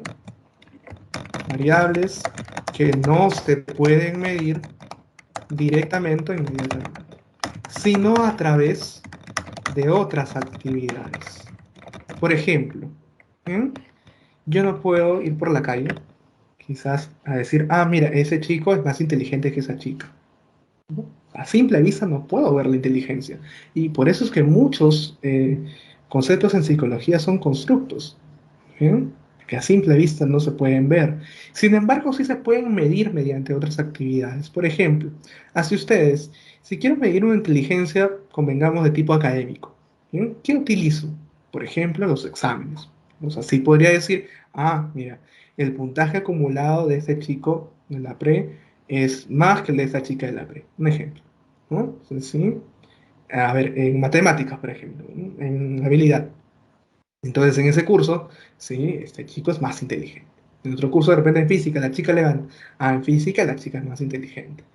Pero he necesitado de una medida a través de actividades, de conocimientos. O sea, a partir de esos conocimientos, yo puedo mencionar que son alguien más inteligente que otra persona. No a simple vista. ¿Bien? O sea, no es una conducta expuesta, sino es que a través de otras formas de medición. En este caso, un examen. ¿Bien? La inteligencia corresponde a un comportamiento eficaz, es decir, que uno se frente a diferentes situaciones, diferentes problemas y los pueda solucionar. ¿Bien? Esto demuestra, o sea, es una manifestación de que tú tienes las competencias o habilidades y conocimientos, ¿bien?, para tratar con ese problema, con esa situación. ¿Bien? Por ejemplo, los ejercicios de matemáticas o de letras, tienes los conocimientos, tienes las habilidades. ¿Sí? Y si tuviese dos chicos, por ejemplo, con la misma cantidad de conocimientos, todos ustedes escuchando las mismas clases, ¿sí?, y estando todos los días aquí en clase, ¿sí?, pero uno de ustedes resuelve las 100 preguntas a las 3 horas, en punto, ¿sí?, y otro de ustedes con 2 horas 50, le quedó 10 minutos para revisar su examen, ¿no? A menos para ver alguna alternativa adicional, algo que se había equivocado. ¿Sí? Entonces también se valora la velocidad con la cual generas ese comportamiento eficaz. ¿Sí? Adicionalmente a los conocimientos, las competencias. ¿Sí? Vamos a ver diferentes teorías de inteligencia, siendo las primeras a través de la historia las que más se guiaban, ¿sí?, en cuanto a lo académico, o sea, en cuanto a hablar de matemáticas, en cuanto a hablar de letras. ¿Mm? Mientras que las contemporáneas van a tener, por ejemplo, un propósito más aperturado. Por ejemplo, si yo hablo del arte, si hablo de los deportes, ¿acaso no estoy hablando también de un comportamiento eficaz? Si alguien tiene un talento bastante sobre, de repente, un deporte, ¿sí? Entonces sale un poquito más allá de lo académico, ¿no?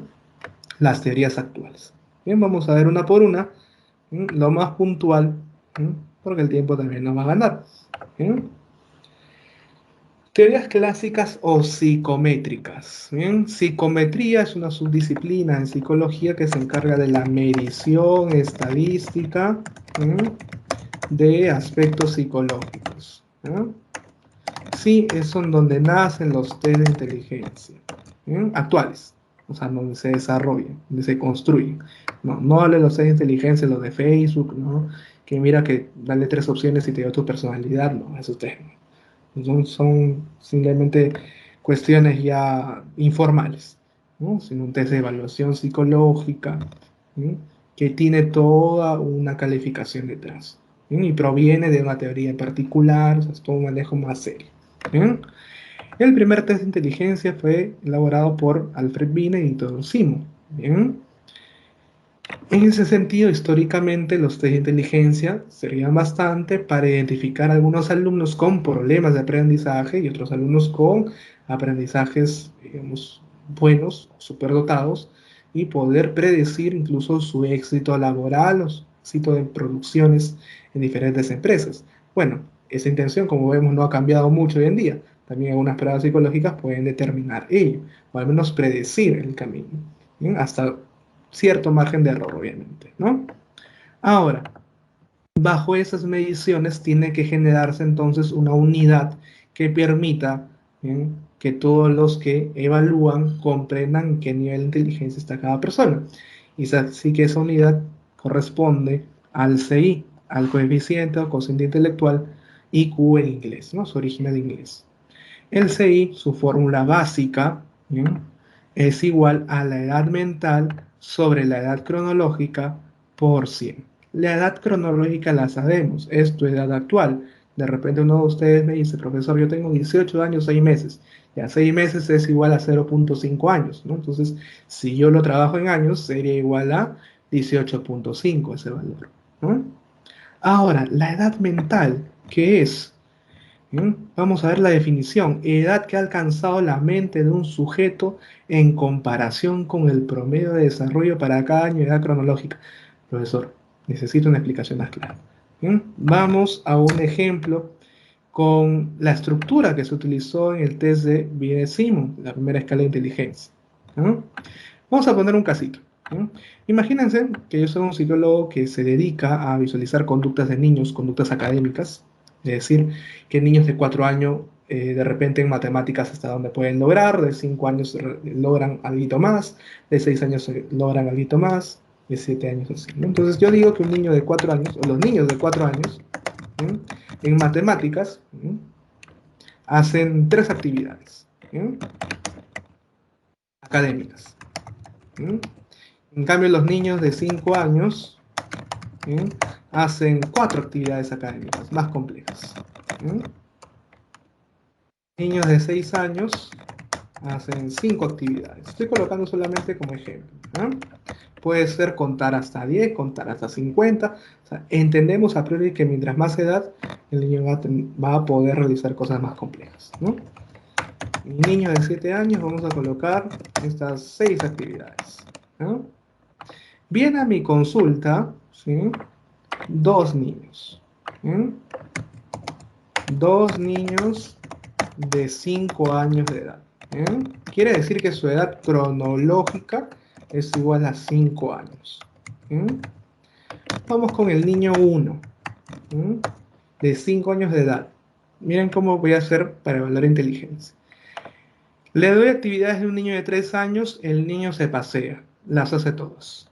Les doy actividades de un niño de 4 años, las 3 actividades y las hace. Perfecto. Hasta ahí, excelente. Le doy actividades de un niño de 5 años y ya no puede. No puede completarlas. No completó ninguna. ¿Sí? Entonces, su techo intelectual, vamos a colocarlo entre comillas, ¿sí?, sería equivalente a un niño de 4 años. ¿Sí? Esa es su edad mental. ¿Sí? Entonces, a partir de eso, tengo el CI. El CI se iguala a la edad mental sobre la edad cronológica por 100, ¿cierto? Pongo de paréntesis para que se entienda que la fracción aparte. ¿No? ¿Cuánto sería aquí? Si la edad mental es 4 sobre 5, todo esto por 100. A ver en el chat, ¿cuánto es esto? Mientras escribo el niño 2. ¿Cuánto sería?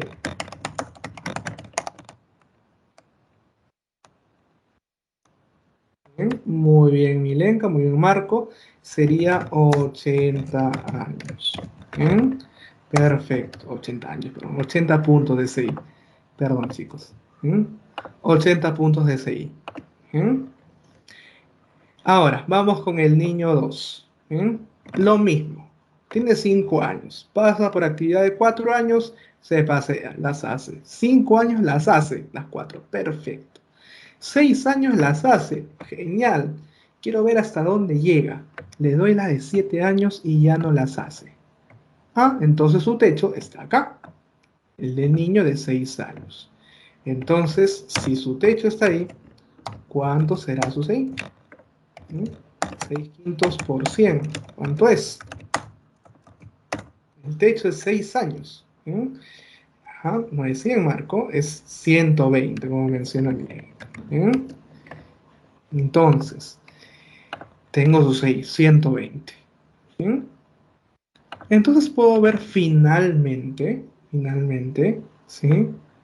Que hablar de la edad mental es comparar al niño con las actividades que pueden hacer niños de su edad, o de menos edad, o de más edad. ¿Mm? Identificar hasta dónde llega. ¿Mm? A eso se refiere con la comparación aquí. ¿Mm? Edad que ha alcanzado la mente del sujeto en comparación con el promedio de otros de su misma edad. Si es supera el promedio, es igual al promedio o menor al promedio. Saldría 100, estimada Rubí, si la edad mental fuera igual a la cronológica, ¿no? Se va, 1 por 100, 100. Y es por eso que el término medio es 100, que se encuentra dentro del rango más amplio de 90 a 109.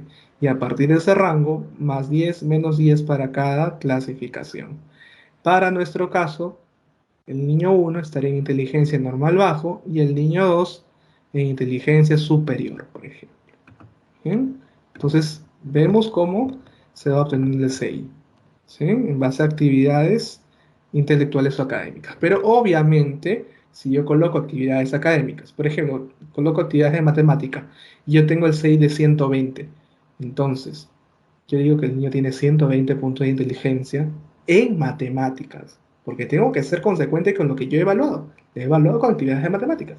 ¿Sí? Y es por eso que ya actualmente se habla de diferentes rubros de evaluación de inteligencia académica. ¿Sí? Porque sí hay que ser consecuentes con lo que uno mide. No puede generar conclusiones de algo que no ha medido. ¿Bien? Bien, en ese sentido entonces, se elaboran las mediciones de inteligencia y lo que hacen algunos autores, en 2 años hablamos de la primera mitad del siglo XX, ¿sí? Es que a través de un análisis factorial, esa es una técnica estadística, ¿sí? Que corresponde a estadística, ¿sí? Se empieza a verificar la estructura o factores de la inteligencia. El análisis factorial es una técnica, a ver, en resumen les digo, ¿sí? Imagínense que yo evaluaba a 100 niños, ¿bien? Y dentro de esos 100 niños, sus puntajes, ¿sí? Empiezan a tener algunos aspectos muy parecidos. De repente todos en el ejercicio uno puntúan todos iguales, en el 2 muy parecidos. Entonces el ejercicio uno y 2 deben ser muy parecidos entre sí y coinciden, eran dos ejercicios de matemática, luego otros ejercicios de lenguaje, ¿no? Entonces empiezo a ver que hay factores, hay grupitos en los puntajes. ¿Sí? Eso es el resumen. Sí, es un poquito más complicado ya efectos ya universitarios. ¿Sí? Pero finalmente utilizan esas mediciones para generar grupos o factores de inteligencia. ¿Sí? Y es así que tenemos esas tres teorías clásicas. La teoría de Spearman, denominada también como teoría bifactorial de inteligencia. Y el nombre corresponde a que hay dos factores. ¿Sí? Bifactorial. ¿Sí? El primer factor mencionado por Spearman es el factor G o factor general. ¿Sí? Esa es una inteligencia general, podemos decir. ¿Sí? Es decir, habilidades que todos podemos realizar o dominar. Por ejemplo, todos estamos capacitados en inicial para contar. ¿Mm? Todos podemos desarrollar la lectura. Fuera de que haya un tema orgánico, ¿no? Una lesión, ya eso es un caso aparte. ¿Sí? Pero todos podemos contar, podemos diferenciar colores, podemos leer, estamos en la potencialidad de hacerlo. ¿Sí? Sin embargo, cuando va avanzando la escolaridad, nos vamos dando cuenta de que ya hay algunos factores específicos, ¿sí? O inteligencias individuales, es decir, dominios, ¿sí? Dominios específicos. Ya algunos alumnos destacarán más en ciencias, dentro de ellos algunos en matemáticas, algunos en física, algunos en química, y nuestros globitos van inflándose más en un lado más que en otro, por decirlo así. ¿Bien? Entonces, dentro de la inteligencia, un aspecto que es general a todos y algunos aspectos que son individuales. Esto individual también corresponde al contexto, chicos. Por ejemplo, ¿bien? Puede haber un niño de la calle, un niño que labora. A veces un niño de 10 años, 11 años que labora, tiene una mejor nivel de persuasión, una mejor habilidad para venderte algo. O sea, estaba tanto tiempo trabajando en la calle, ¿sí? Que incluso un niño escolarizado de 10 años no te habla tan rápido. Ujú. Entonces, a veces esa inteligencia puede corresponder a lo que el contexto, la necesidad apremia. Ujú. En Thurston, más bien su medición, su análisis factorial, lo llevó a observar 7 aspectos generales. O sea, es como revisar el factor G de Spearman y ver qué hay dentro de ese factor G. ¿Bien? Thurston menciona que dentro hay 7 aspectos o habilidades o aptitudes generales para todos primarios, básicos, todos podemos desarrollar. ¿Bien? Por ejemplo, la comprensión verbal o significado refiere al entendimiento del lenguaje, es decir, saber los significados de la palabra, entender un mensaje, entender un refrán. ¿Sí? Mientras que la actividad de producción del lenguaje es la fluidez verbal. ¿Sí? Como tú puedes, por ejemplo, en el Tutti Frutti, ¿no? Te mandan a ver todas las palabras con M, ¿no? En determinado tiempo. ¿No? Entonces ahí tú pones de manifiesto tu fluidez verbal. También, por ejemplo, cuando haces una poesía, haces un texto, ¿no? Pones de manifiesto tu producción del lenguaje. ¿Bien? La habilidad espacial, como nosotros podemos ver el espacio y manejarlo en nuestra mente, ¿no? Parecido bastante a la imagen mental que hemos visto en pensamiento. ¿Bien? Vamos integrando, desintegrando, moviendo a la izquierda, a la derecha, ¿bien? Todo en nuestra mente. El razonamiento lógico, ¿no? Nos permite hacer análisis, síntesis, conclusiones, resúmenes, ideas centrales. La memoria, la retención de memoria que hemos visto, ¿no? Retener palabras. ¿Sí? Mientras más palabras podemos retener, mejora también nuestra comprensión. La habilidad numérica, manejo de números y operaciones. Y finalmente, hay personas que son rápidas para percibir detalles, ¿no? Semejanzas o diferencias entre figuras, por ejemplo. ¿Bien? Y finalmente, tenemos la clasificación de Raymond Cattell. Cattell ha mencionado dentro de sus análisis 2 tipos de inteligencia: la inteligencia fluida y la cristalizada. En resumen, el aspecto importante en cada una de ellas, ¿bien?, es que en este caso, en la fluida, no participa el contexto educativo. Y es por eso que esto se enlaza más a imágenes o movimientos independientes al contexto educativo. Son independientes del contexto educativo. Por ejemplo, imagínate por un momento que te borran la memoria o cierta parte de tu memoria, ¿sí?, y te olvidas de los nombres de los colores. No lo sabes. ¿Sí? Pero aún así, olvidándote de cómo se llama cada color, es posible que tú veas que este color es diferente a este y sea diferente a este. ¿Sí? ¿Es posible? ¿Sí? Asumimos que tienes buena vista, ¿no? O sea, sabes bien de sus pitos. ¿Sí? Sí puedes ver que son diferentes, aún sin necesidad, ¿sí?, de saber cómo se llama ese color, cómo se llama este color, cómo se llama este color. ¿Bien? Parecido bastante al factor G en cierta medida. ¿Bien? Entonces, esta información, ¿bien?, es independiente del contexto educativo. Lo puede hacer una persona poco letrada o muy letrada, ¿no? Igual, cuando seguimos un tutorial o queremos aprender algo, ¿no?, y vemos, a ver, en pantalla un movimiento y quiero aprender a bailar. Una persona que no ha ido a la escuela puede aprender el movimiento por imitación y así una persona súper intelectual. Es decir, la retención y el manejo de movimientos en nuestra mente es independiente del contexto educativo. Para Cattell, esto es parte de la inteligencia fluida. ¿Bien? Y todos desarrollamos esa capacidad, por tanto es hereditaria. ¿Bien?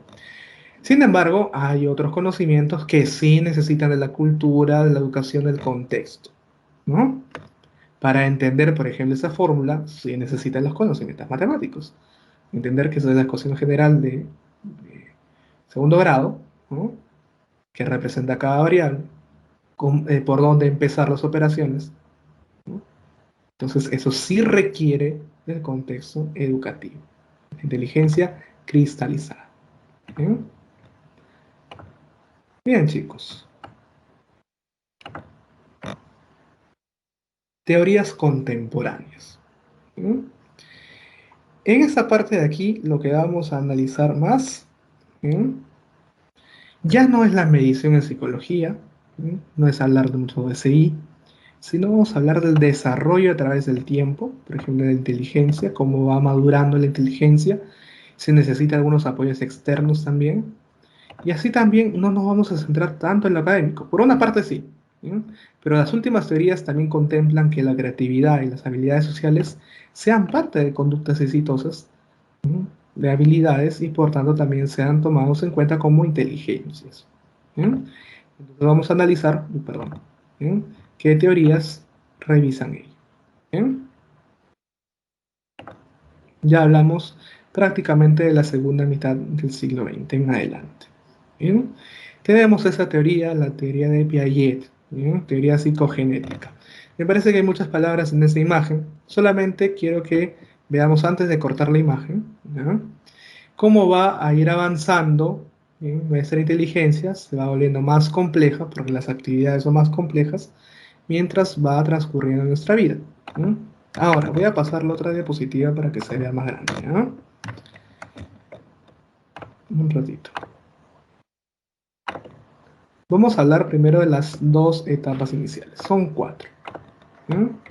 Lo más puntual de cada una de ellas. Vamos a ponerle más grande para que se vea. ¿Sí? La primera etapa. ¿Sí?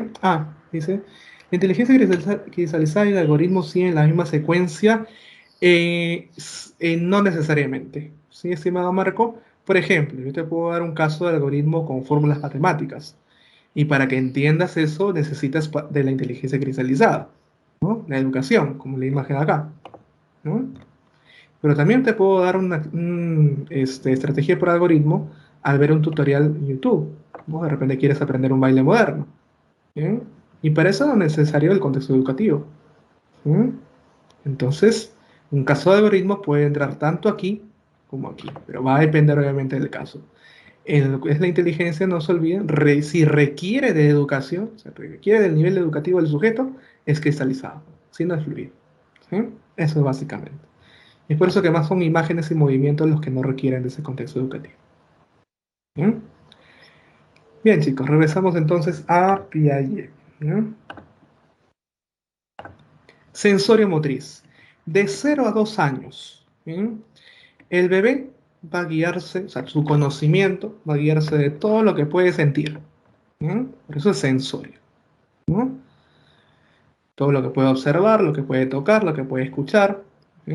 Y como su desarrollo motor va a ser más complejo, va creciendo poco a poco, es decir, desde que se puede sentar, y luego está en su cunita, gatea, camina al año, año y medio, ¿sí? Entre ese lapso. Y ahora después se te escapa, corre, amplía su rango de exploración. ¿Bien? Entonces, sensorio motriz. ¿Bien? Ahora, al finalizar esa etapa, en los meses finales, se da una característica denominada la permanencia del objeto. ¿Bien? Esa característica de permanencia del objeto refiere que el infante busca el objeto. ¿Sí? Pero, ¿cuál es lo interesante de esto? ¿Sí? Por ejemplo, si un bebé de menos de un año, ¿no? Tú le quitas su chupón, ¿qué va a pasar? Va a llorar, ¿no? Muy fuerte. ¿Sí? Se va a angustiar rápido. O sea, apenas lo quitas, no lo ve, angustia, ¿no? Pero un infante de casi 2 años, ¿bien? Quítale un juguete que estaba cerca, que estaba jugando. ¿Sí? Y antes de que llore, ¿sí? Antes de que se eche una llorada tremenda, ¿sí? Va a intentar con sus ojitos unos segundos a ver dónde puede estar. Va a voltear su carita, ¿sí? Va a intentar buscar el objeto. Quiere decir que el no visualizarlo ya no implica necesariamente que no exista, sino que ese objeto puede estar en algún lado. Es decir, ese objeto ahora está acá, en la mente. Como aún lo tiene en la mente, puede existir en la realidad. Entonces intenta buscarlo. ¿No? No es que desaparece automáticamente. ¿Sí? Este ya es una complejidad mental mayor que la de un bebé. ¿Sí? Entonces es un momento importante. ¿Sí? esa cualidad de permanencia del objeto. ¿No? En esa búsqueda hay un contenido también mental, ¿no? Que aparece en el menú. ¿Eh? Siguiente etapa, etapa preoperacional. ¿Eh? En Piaget, porque eso es una teoría que suele ser utilizada bastante, cuando se habla de operaciones, chicos, se refiere al razonamiento lógico, ¿no? Y si hablamos entonces de una etapa preoperacional, es que el niño aún no utiliza, ¿no? No utiliza razonamiento lógico. O está en pañales ese razonamiento. ¿No? Lo que utiliza más es un pensamiento fantasioso, pensamiento mágico. ¿No? Y es por eso que en esas edades, ¿no? Puede empezar a colocar muchos dibujitos, puede empezar a asignar vida o ánima a objetos que no lo tienen. Un sol con carita feliz, un árbol con carita feliz, abrigar al peluche, ponerle mascarilla, ¿no? Un juguete. ¿Mm? Está dentro de su juego, está dentro de su fantasía. ¿Mm? Amplía el lenguaje, hemos visto que aquí está la segunda etapa, ¿no? La etapa lingüística. ¿Bien?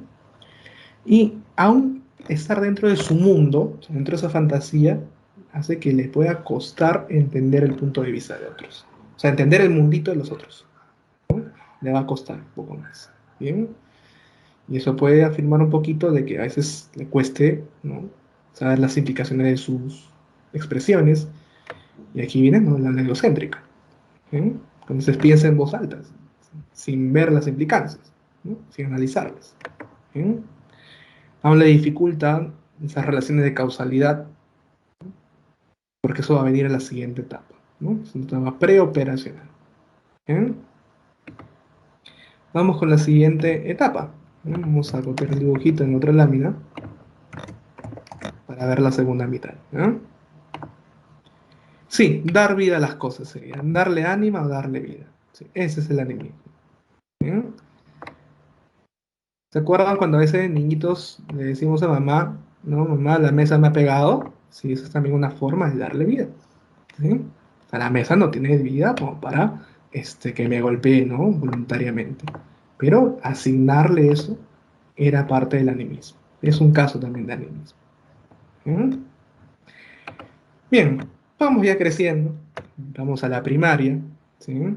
Y ya estamos frente a operaciones. O sea, ya estamos empezando a utilizar un razonamiento lógico. ¿Sí? El razonamiento lógico en esa etapa nos permite, vamos a colocar aquí, razonamiento lógico, nos permite, por ejemplo, clasificar los objetos, ¿sí? Nos permite generar conceptos, ¿sí?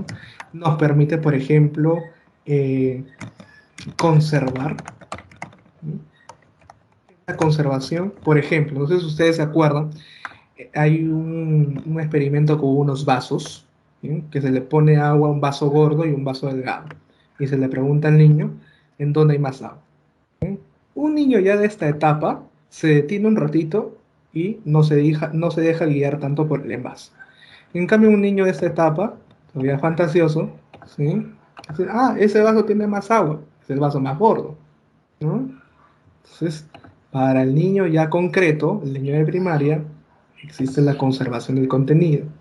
Es decir, no depende de un recipiente necesariamente. ¿Sí? Va a analizarlo un poquito más, va a detenerse un momento más. ¿Sí? Bien, ahora, ¿por qué es concreto? Porque necesita de ejemplos reales, ¿sí? La realidad, a diferencia del pobre adolescente que nosotros ya entendimos cosas muy imaginarias. O sea, por ejemplo, si hablamos aquí de justicia, la libertad, el niño es poco difícil que entienda ese concepto si no es con un ejemplo. Ah, justicia, ¿no? Justicia es que mi amiguito le devolvió su tajador a mi otro amiguito. ¿Está bien? En cambio, acá podemos dar una definición hasta filosófica de lo que es justicia y lo que es libertad, ¿no? Es por eso que en la última etapa, ya de pubertad hacia adelante, son las operaciones formales, operaciones abstractas, ¿sí? Operaciones ideales, ¿sí? Ya nos permite, por ejemplo, ¿sí? Entender mensajes que no son explícitos, refranes, chistes, chistes lo más a veces de doble sentido, ¿no? Nos permite, por ejemplo, entender las ecuaciones. O sea, entre una X todo lo que puede representar. El niño necesita también ejemplos más concretos, más reales, más evidentes. ¿Mm? Podemos generar predicciones hacia el futuro. ¿Mm? Y otras características que vamos a seguir viendo cuando entremos al tema de desarrollo humano. ¿Mm? Entonces, en síntesis, vemos cómo al pasar nuestra vida, ¿Mm? al pasar en cada etapa, estamos dispuestos a hacer actividades más complejas, o sea, nuestra inteligencia también se va desarrollando. ¿Bien? Siguientes teorías. ¿Bien? Vamos con lo más puntual. Vygotsky. ¿Bien? Para Vygotsky, en su teoría sociohistórica, lo importante es el apoyo social que tiene la persona para que su inteligencia mejore.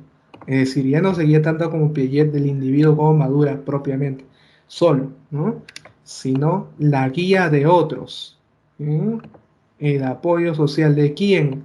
De un experto, una persona que conozca, ¿bien? Hacia una persona que no conoce tanto. Por eso que esta relación es muy importante para Vygotsky. ¿Mm? Porque ese experto va a hacer que el conocimiento se internalice. Sí, era el mismo que dijo que el lenguaje se internalizaba en pensamiento. También, aquí en inteligencia, el conocimiento está afuera, está en las sociedades, en ese plano social, y el experto nos ayuda a hacerlo interno, hacerlo individual, ¿bien? A consumir ese conocimiento, ¿bien? Para que tú desarrolles, ¿bien? Y puedas llegar al máximo posible, ¿bien? Y entonces se marca una distancia entre lo que puedes hacer con ayuda, esa línea naranja, siempre será mayor a lo que puedas hacer si no hubieses tenido esa ayuda. Esta línea azul. Esta línea del medio, ese espacio, perdón, es la zona de desarrollo próximo. La distancia entre lo que uno puede hacer solo y lo que uno puede hacer con ayuda. Por ejemplo, ustedes que están ahorita en la pre, por diversas condiciones en casas pudieron tener la facilidad de estar en la pre. ¿Sí? Tienen profesores, multichat, recurso psicopedagógico, boletines, exámenes, etcétera. ¿No? O sea, tienen un apoyo social, ¿sí? Para incrementar sus conocimientos. De repente versus una persona que no tenía la economía para hacer una academia, con la justa tiene para, no tiene internet, tiene para comprarse algunos libros, lo que alcance va a ser menor, ¿sí? En comparación. ¿Sí? Entonces, el apoyo social para el mejoramiento de la inteligencia en Vygotsky. ¿Bien? Vamos con lo siguiente. Vamos a Stenberg. ¿Mm? Stenberg realiza una clasificación de tres inteligencias. La primera no la voy a repetir mucho porque se refiere a lo académico. Todo lo que hemos visto ya de matemática, lenguaje, es lo que corresponde a la inteligencia analítica o componencial. ¿Mm? Entonces, una inteligencia más lógica. ¿Mm? Todo lo académico. ¿Mm? Lo innovador en Stenberg son las propuestas de la creatividad como inteligencia, es decir, si solucionas un problema innovando, eso tiene un plus, ¿sí? Algo más. ¿Sí? La creatividad, como hemos visto en la hora anterior, sería equivalente también a la inteligencia, según Stenberg. ¿Sí? O sea, hay que darle un buen valor a la creatividad. ¿Sí? Y también hay que darle un valor a la astucia. ¿Sí?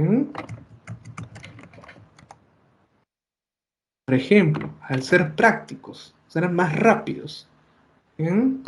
Esa persona, por ejemplo, ya, si todos los días voy a pescar, mejor me tatúo una regla en mi pierna y no tengo que llevar más materiales, wincha, ¿no? A veces cuando medíamos por cuartas, de repente, no sé si se acuerdan de se medían con los brazos o con las manos, ¿sí? Más rápido, ¿sí? Al menos para tener una idea, ¿no? Cuando apuntamos un número telefónico en la mano, no tenemos el celular, queremos apuntarlo en cualquier lugar, se nos ocurre algo, ese foquito que se nos prende, ser más astutos. Podríamos colocar ser más vivos, pero a veces la viveza tiene cierta malicia, así que no encajaría tanto, pero puede ser en cierta medida. Entonces, ese ser práctico sería, en parte, más manejado como Stenberg, como una inteligencia práctica. Claro, en parte puede parecerse un poco a la creatividad, pero aún así la creatividad es más manejado en un contexto formal, con tiempos. ¿no? O sea, por ejemplo, un espacio creativo, un espacio de publicidad, marketing, hay un espacio donde se reúne, hagamos lluvia de ideas, compartimos, generamos un producto creativo, innovador. Perfecto. En cambio, aquí hay una rapidez. La inmediatez del momento te pide una estrategia mucho más rápida, mucho más astuta, mucho más práctica. ¿Sí? Esa sería la diferencia puntual con esta inteligencia. ¿Bien?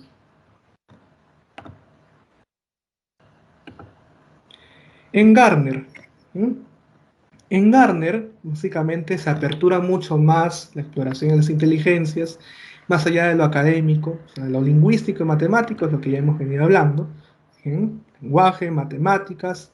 También le da un aporte a la conciencia ambiental, al conocimiento de la naturaleza, ¿sí? Como una inteligencia, más aún en nuestros tiempos, valorar el medio ambiente, lo considera como un comportamiento inteligente, Gardner. ¿Sí? También le da valor a la inteligencia visoespacial, ¿sí? La habilidad que tienen, por ejemplo, los diseñadores, ¿sí? Los ingenieros civiles, los arquitectos. ¿Sí? Le da también un espacio al arte, ¿sí? Y a la música en general, o sea, los buenos talentos en el arte. Le da un espacio también a todos los que tengan un talento con su cuerpo, bailarines, deportistas, ¿sí? De inteligencia corporal o sinestésica. ¿Sí? Le da también un aporte a quienes reflexionen sobre sí mismos muy bien. No todos llegan a un nivel de autoconocimiento muy bueno, se Gardner. Entonces también debe ser valorado como una inteligencia intrapersonal. Quien se da más cuenta de sus errores más rápido, una buena inteligencia intrapersonal. ¿Sí? Y también a la inteligencia interpersonal, las habilidades sociales, como por ejemplo, se utilizan bastante en ventas, ¿no? ¿Mm? La calidad de persuasión, te hacen comprar hasta lo que no querías comprar en un principio, ¿no? Entonces eso también debe ser bien valorado. ¿Mm? Inteligencias múltiples de Gardner. ¿Mm? Y finalmente, el aporte final de Daniel Goleman, ¿bien? Y su libro La inteligencia emocional. ¿Bien? Quien controla mejor sus emociones también es inteligente. ¿Bien? Vamos a colocar acá. Esto nos sucede a veces a nivel académico, ¿no, chicos? Porque a veces queremos salir bien en un examen y estudiamos, pero no todo solamente es estudiar, sino manejar la ansiedad del momento, ¿no? Los bloqueos, las preguntas difíciles. ¿Mm? Entonces, para eso también el control de las emociones es una inteligencia adicional que tenemos, menciona Goleman. ¿Mm? Y para eso algunas sugerencias, ¿no? Algunas menciones. Por ejemplo, conocer bien tus emociones, cuándo aparecen, en qué momento. Conocer algunas técnicas para aplacar esos momentos, de repente alguna técnica de respiración, o incluso identificar en qué momento debes pausar y respirar, relajarte. ¿Mm? Para evitar esos impulsos, esas reacciones tan rápidas, ¿bien? Que en esos momentos tengas algunas ideas en las que te acuerdes de tus motivaciones, tus intereses, ¿bien? Que puedas ser empático con los demás, también comprender sus emociones, y eso ayuda bastante en las habilidades sociales. Comprender las emociones de los demás hace que mejoren nuestras habilidades sociales. ¿Bien? Entonces, la inteligencia emocional, un término de Daniel Goleman. Bien, bien, chicos, vamos a resolver la 3 y así nos queda con tiempo la 4 si no desde la clave. 3. Carlos es un joven que se caracteriza por tener su cuarto ordenado. Si alguien cambia de lugar un mueble, rápidamente se da cuenta de ello. Además, es muy bueno resolviendo los crucigramas y entiende fácilmente los refranes que su profesor de lenguaje desarrollaba en clase. A ver, ¿cuál sería verdad y cuál sería falso? ¿Cuál creen que es la respuesta correcta?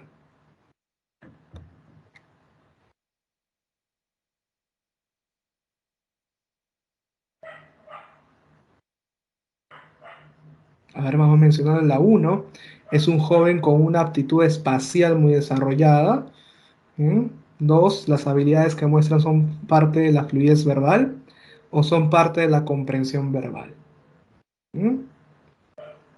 ver, aquí tenemos la primera situación. Bien. Cambio de lugar en un mueble. Bien. Aquí hay dos características. Bien. Una es la rapidez perceptual, darte cuenta que hay una diferencia. Bien.